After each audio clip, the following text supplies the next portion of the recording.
नमस्कार, हमारे चैनल में आपका स्वागत है। मैं हूं रामचंद्र मौर्य। साथियों, राम सेतु का तो अस्तित्व ही नहीं है और यह बात कोई कांग्रेसी या कोई नास्तिक या कोई कम्युनिस्ट नहीं कह रहा है, बल्कि भारतीय जनता पार्टी के केंद्रीय मंत्री जितेंद्र सिंह कह रहे हैं कि राम सेतु का अस्तित्व ही नहीं है। जितने भी सैटेलाइट से तस्वीरें ली गई उसमें कहीं भी राम सेतु जैसा कुछ भी नहीं दिखाई दिया है। हालांकि यह आस्था का विषय है और इस पर सवाल करने के लिए कार्तिकेय शर्मा को उन्होंने धन्यवाद दिया और यह सवाल जवाब राज्यसभा में कल हो रहा था। तो राम सेतु जिसके बारे में कि कहा जाता है कि भगवान राम ने रामेश्वरम से लेकर के श्रीलंका तक समुद्र के रास्ते पुल बांधा था और उस पुल को नल और नील नामक दो बंदर और भालू ने अंजाम दिया था। उन्हें वरदान मिला हुआ था कि वह जिस पत्थर को उठा करके पानी में फेंकेंगे वह पत्थर तैरने लगेगा। बस इसी पर सारे पत्थरों पर राम नाम लिख करके और उन्हें फेंक दिया गया समुद्र में और पुल बन करके तैयार हो गया। साथियों, सबको पता है कि पुल कैसे बनाया जाता है, कितनी मशक्कत से बनाया जाता है और किस तरह की पुल की इंजीनियरिंग काम करती है, तब जाकर के पुल तैयार होता है। ऐसे पत्थर फेंक देने से पुल नहीं बन जाता है। और इसके लिए रामचरितमानस या वाल्मीकि रामायण में जो भी वर्णन है वो सब कपोल कल्पित है। रामचरितमानस की बात मानिए तो वो कहता है कि भगवान राम ने 3 दिन तक तपस्या किया था समुद्र से कि सूख जाओ तुम, और सूख जाओगे तो हम अपनी सेना लेकर के श्रीलंका जा सकेंगे। लेकिन समुद्र नहीं माना, विनय न मानत जलधि जड़, गए 3 दिन बीत, बोले राम सकोप तब, बिनु भय होए न प्रीत, लक्ष्मण बाण सरासर आनु, सोखहु बारिधि बिसिक कृसानु। ये रामचरितमानस में वर्णन किया गया है। रामचरितमानस में ये, और उसके बाद समुद्र विप्र का रूप धर करके आता है और थाल लिए होता है। उसमें तमाम मणिगण नाना प्रकार की कीमती वस्तुएं होती हैं और राम से माफी मांगता है और उसके बाद वो सूख जाता है। और सूख जाने के बाद राम की सेना चली जाती है श्रीलंका चढ़ाई करने के लिए रावण पर।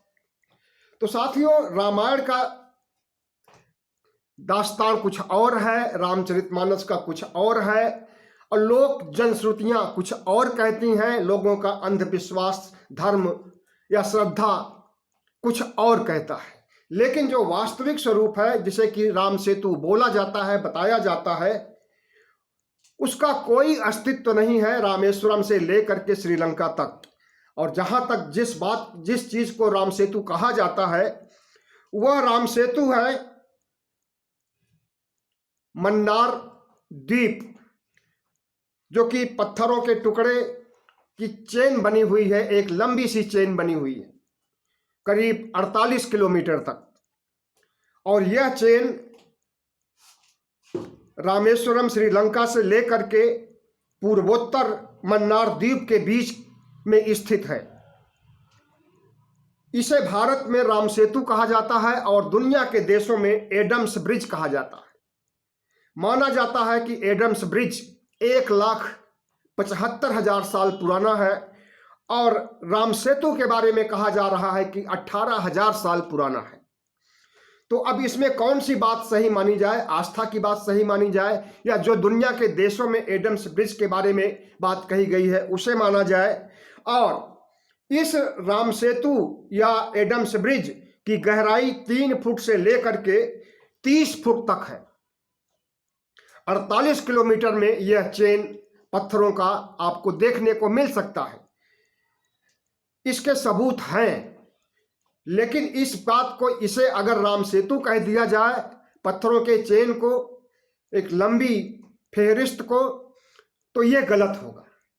राम सेतु के बारे में तो अगर रामचरितमानस पर विश्वास किया जाए तो रामचरितमानस तो ये कह रहा है कि समुद्र सूख गया था, समुद्र की वंदना की गई थी 3 दिन तक, समुद्र नहीं माना तो लक्ष्मण ने बाण चलाना शुरू किया। जैसे बाण चलाना शुरू किया वो प्रकट हो गया और उसके बाद सूख गया, तो इसका मतलब है कि कोई राम सेतु बना ही नहीं था। सूखे हुए समुद्र में राम ने अपनी सेना को ले जाकर के लंका पर चढ़ाई किया था। और दूसरी तरफ गरुड़ पुराण की, पद्म पुराण की बात अगर मानी जाए तो उसमें विभीषण ने अनुरोध किया है राम से कि जो राम सेतु बना हुआ है इसे तोड़ दीजिए।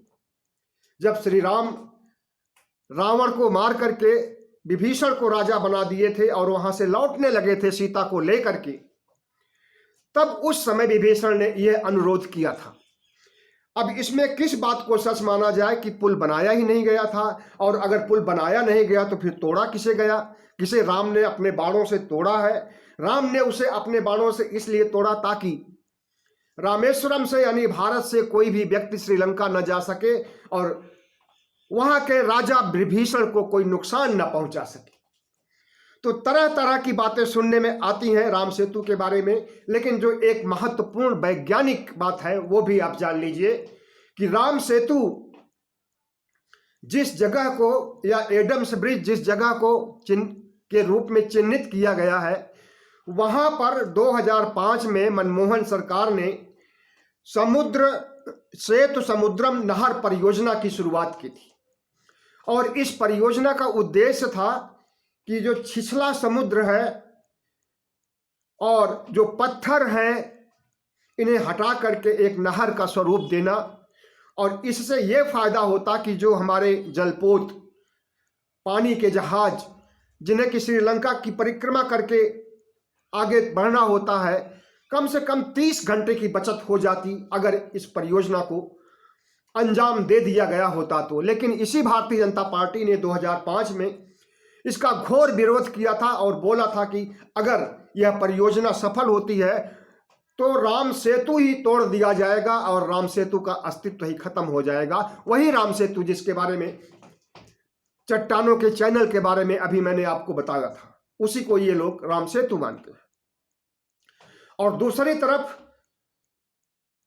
रामेश्वरम से लेकर के श्रीलंका तक भारत के जितने भी सैटेलाइट हैं, कोई भी ऐसी तस्वीर नहीं भेज सके हैं जिससे कि राम सेतु होने का पता चल सके। कल जब राज्यसभा में कार्तिकेय शर्मा, जो राज्यसभा में सांसद हैं हरियाणा के, उन्होंने केंद्रीय मंत्री जितेंद्र सिंह से सवाल किया कि राम सेतु का कार्यक्रम कहां तक आगे बढ़ा है और राम सेतु के अस्तित्व के बारे में आपको क्या कहना है। तो जितेंद्र सिंह का यही कहना था कि राम सेतु के बारे में कोई भी जानकारी हमारे पास नहीं है, या कोई भी जानकारी सैटेलाइट के जरिए या वैज्ञानिक उपकरणों के जरिए उपलब्ध नहीं है। और उसके बावजूद वह कह गए कि राम सेतु तो 18,000 साल पुराना है। 18,000 साल पुराना तो रामायण भी नहीं है, जितने भी महाकाव्य है वो भी नहीं है। 2,500 साल पुराना तो तथागत बुद्ध का इतिहास है। अब 2,500 साल का को अगर 18,000 के रूप में आप आंकिए तो उस समय तो संस्कृत का भी विकास नहीं हुआ था। संस्कृत का विकास तो मौर्य काल के बाद हुआ है, उसके पहले प्राकृत भाषा थी।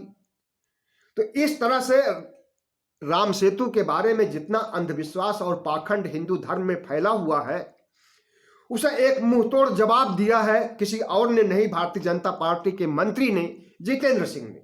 और कोई भी अगर इस जिम्मेदारी वाले पद पर बैठेगा तो वो इसी तरह की ही बात कहेगा जो कि सच्चाई होगी, जो कि वैज्ञानिक तरीके से, वैज्ञानिक नजरिए से देखने पर अगर गलत है तो उसे गलत ही माना जाएगा। तो क्या माना जाए कि भारतीय जनता पार्टी भी राम सेतु की विरोधी हो गई है? क्या माना जाए कि भारतीय जनता पार्टी भी हिंदू विरोधी हो गई है?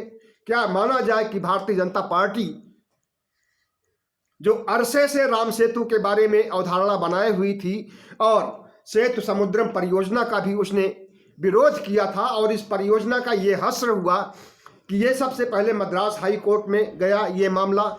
मद्रास हाई कोर्ट के बरास्ते सुप्रीम कोर्ट में आया और सुप्रीम कोर्ट ने 2007 में सेतु समुद्रम परियोजना को ही कैंसिल कर दिया। तो इस तरह से अगर कोई वैज्ञानिक शोध होता है और जल यातायात को सुविधाजनक बनाने के लिए सरकार प्रयास करती है, तो उसके ऊपर भी प्रश्न चिन्ह उठाया जाता है और उस परियोजना को रद्द करा दिया जाता है। इससे देश को कितना बड़ा नुकसान हुआ होगा, हो रहा है और होगा, शायद इसका अंदाजा भारतीय जनता पार्टी को नहीं है। आज जब सत्ता में है तब उसे लग रहा है कि कोई सबूत नहीं है और बगैर किसी सबूत के आधार पर हम राम सेतु की बात करते हैं तो वो मान्य नहीं होगा। सिर्फ अंधविश्वास और पाखंड के जरिए धर्म की बात को उठाना और असत्य को सत्य बनाना ये गलत है। असत्य को कभी सत्य नहीं बनाया जा सकता है और सत्य को कभी असत्य नहीं बनाया जा सकता है। कुछ समय तक के लिए लोगों को भ्रम में रखा जा सकता है, ज्यादा समय तक के लिए नहीं। तो साथियों, हिंदू धर्म में जो बातें लिखी गई हैं उनका किस तरह से सिलसिलेवार विज्ञान खंडन कर रहा है और किस तरह से हिंदू धर्म के अंधविश्वास और पाखंड का उजागर हो रहा है, यह देखने की बात है। हमारे देश में अगर कोई वास्तविक धर्म है तो वो बौद्ध धर्म है, जो कि विज्ञान पर भरोसा करता है, अंधविश्वास और पाखंड पर नहीं भरोसा करता है। और अंधविश्वास और पाखंड को खत्म करने के लिए तथागत बुद्ध ने जो अभियान चलाया था उसे भी ब्राह्मणों ने एक साजिश के तहत खत्म कर दिया था और बौद्ध धर्म को ही खत्म करने की साजिश रची थी। लेकिन आज जब राम सेतु परियोजना के बारे में या राम सेतु के अस्तित्व के बारे में सवाल उठाया जाता है तो भारतीय जनता पार्टी के नेता खुद कहते हैं कि नहीं है, तो इसका मतलब है कि अब भारतीय जनता पार्टी को भी समझ में आ गया है कि ज्यादा समय तक झूठ को हवा नहीं दी जा सकती है और ज्यादा समय तक झूठ का प्रचार नहीं किया जा सकता है। राम भी कल्पित है, रामायण भी कल्पित है और राम सेतु भी कल्पित है, राम से संबंधित हर चीज कल्पित है, तब भी राम मंदिर बनाया जा रहा है। इस पर आपको सोचना चाहिए। बहुत बहुत धन्यवाद। हमारे चैनल को सब्सक्राइब कीजिएगा, लाइक कीजिएगा और शेयर कीजिए।